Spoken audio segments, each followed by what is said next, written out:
जन्म दिवस है, जिसके युद्ध लड़ने की तकनीकी और युद्ध कौशल का अमेरिका की सेना एक मॉडल बनाकर रखी है और जिसका उपयोग वह अपने सैनिकों को, अपने अमेरिकी सैनिकों को प्रशिक्षित करने के लिए देती है,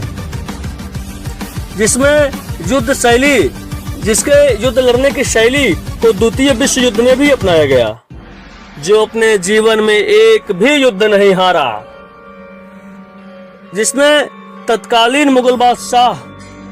की राजधानी दिल्ली को 3 दिनों तक अपने तलवारों के दम पर बंधक बनाकर रखा, जो गुजरात, मालवा, बुंदेलखंड न जीतता और नर्मदा और विंध्य पर्वत के सभी मार्गों पर अपना कब्जा न करता, तो भारत में सिकंदर और बाबर की तरह कोई विदेशी आक्रमणकारी पुनः भारत पे आक्रमण करने के लिए आ जाता, जिसने सीधी, अग्रिया और पुर्तगालियों को बुरी तरीके से हराया, जो अल्प समय तक ही जीवित रहा, जो कुछ वर्षों तक ही जीवित रहा, लेकिन अगर वह अपनी उम्र पूरी करके अगर अल्पायु में न मरता तो निश्चित रूप से भारत का इतिहास कुछ और होता,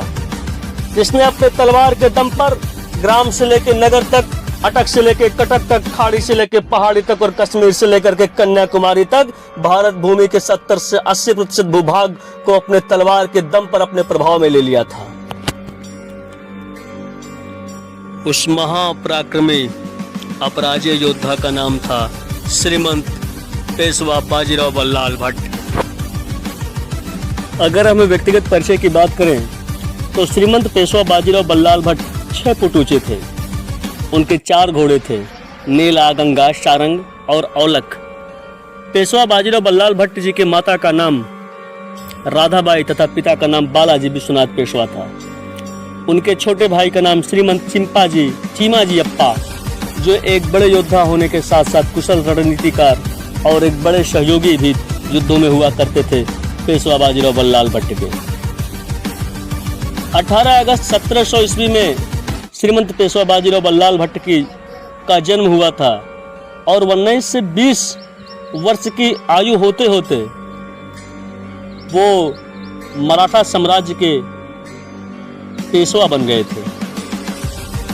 और पेशवा बनने के बाद केवल 20 वर्षों तक ही जिए। 40 वर्ष इनकी पूरी आयु थी और ये केवल 20 वर्षों तक जिए और अपने 20 वर्षों की छोटी सी आयु में उन्होंने 40 से ज्यादा युद्धों को लड़ा और सभी युद्धों में विजय पताका अपनी फहराई, विजय प्राप्त की।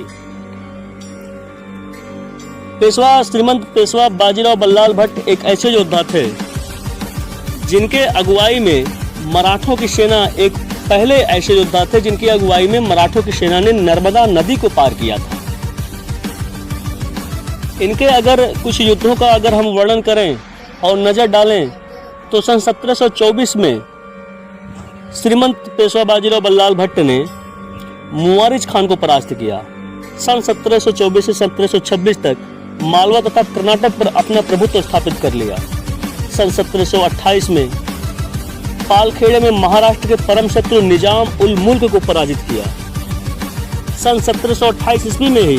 मालवा और बुंदेलखंड पर आक्रमण कर मुगल सेनापति सेनानायक गिरधर बहादुर तथा दया बहादुर पर विजय प्राप्त की। 1729 में मोहम्मद खां बंगश को परास्त किया। 1731 में दभोई में त्रियंबक राव को नतमस्तक किया और आंतरिक विरोध का दमन किया। तदुपरांत सीधी, अग्रिया, पुर्तगाली एवं अंग्रेजों को भी बुरी तरीके से पराजित किया। उनका भी आक्रमण उस समय भारत पर आरंभ हो गया था। 1737 में भोपाल में निजाम को पराजय दी। 18 मार्च 1937 को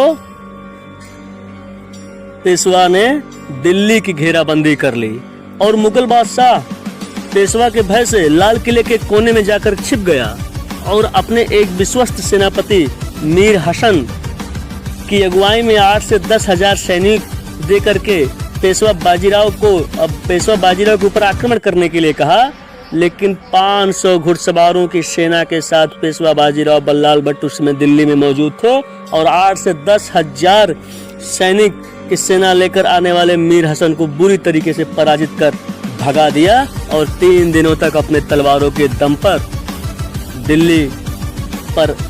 दिल्ली को बंधक बनाए रखा। उस समय अक्सर ये होता था कि राजा के पुत्र को मार के मंत्री बगावत कर लिया और स्वयं राजा बन गया। शिवाजी के एक नाती साहूजी महाराज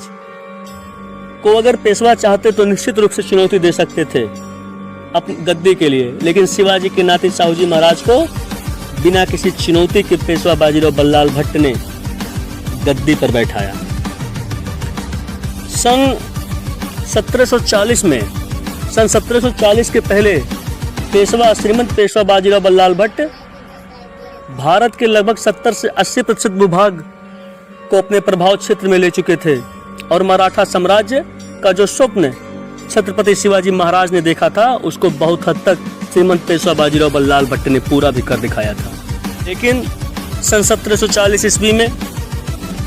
लू लग जाने के कारण श्रीमंत पेशवा बाजीराव बल्लाल भट्ट की मृत्यु हो गई और इतिहास में दिखाया गया कि वह एक मस्तानी नाम की एक लड़की जो छत्रसाल की बेटी और एक फारसी मुस्लिम महिला की बेटी थी, उसके प्रेम में पागल हो जाने के कारण हुआ, जो कि सरासर गलत है। पेशवा बाजीराव के नाम से पेशवा बाजीराव बहुत धार्मिक विचार के भी थे और वाराणसी में 1735 में उनके नाम से एक घाट भी बना है जो आज भी है। कच्छ में इन्होंने एक आईना महल बनवाया, पुणे में मस्तानी महल और शनिवार वाड़ा का भी इन्होंने निर्माण कराया। द्वितीय विश्व युद्ध में ब्रिटिश आर्मी के कमांडर रहे जनरल मॉन्टगोमरी ने भी अपनी किताब हिस्ट्री ऑफ वॉरफेयर में बिजली की गति से तेज आक्रमण शैली की जमकर तारीफ की पेशवा बाजीराव बल्लाल भट्ट के,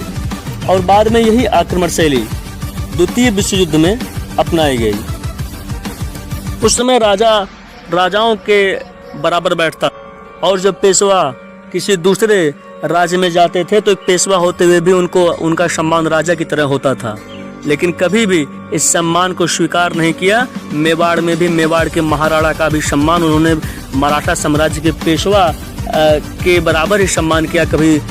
राजा बनने का उन्होंने अपने मन में लालच नहीं पाला। भाइयों, आज का युवा, आज का भारतीय नौजवान rose day, Valentine day, chocolate day को तो याद रखता है, लेकिन अपने परम प्रतापी पूर्वजों के इतिहास को, अपने गौरवशाली इतिहास को भुलाता चला जा रहा है। निश्चित रूप से जो युद्ध देश के लिए, समाज के लिए और राष्ट्र के लिए लड़े जाते हैं, धरती पर शांति स्थापना के लिए लड़े जाते हैं,